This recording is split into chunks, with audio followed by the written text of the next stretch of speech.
中東戰爭呢是造成民生物資起價錢也變薄啊。在彰化縣的花壇呢，是有通過穩定民生韌性措施進行經濟禮金駐地條例草案。這鄉內呢，一個人要來分6000塊的禮金，上緊5個月就會撥錢。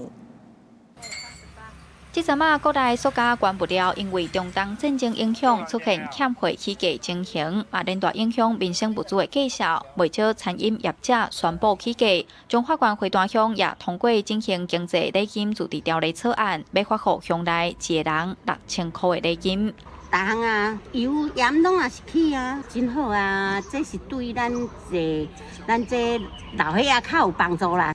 聽到這個消息，阮兜規家攏真歡喜的，因為吼這時期景氣攏遮歹，吼會當6000塊，互阮補貼，互阮平時啊生活吼啊改善。彰化縣花壇鄉民代表會拜二通過因應美伊戰爭引發國際情勢變化，穩定民生韌性措施進行經濟禮金駐地條例草案。鄉內4.2萬位鄉民，一個人會當領到6000塊的禮金，上緊5個月底發放。但是有學者認為，發現金是一時的補貼，長期來看對經濟的提升有限。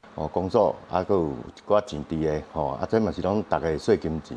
這陣時機才歹，佫拄到這中東的戰爭，所以咧。伊的建議就是講提出來發一個振興金，互大家較快活一下安尼。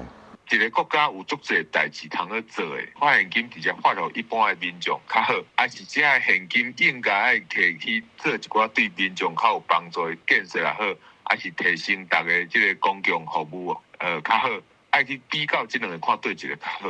去年底行政院公布全民普發1萬塊了後，嘛有未少鄉鎮市加碼發現金。學者建議，除了發現金，應該會當把預算用佇地方基礎建設、提升公共服務。長期來看，才真正會當降低民眾的生活成本。記者楊淑晴綜合報道。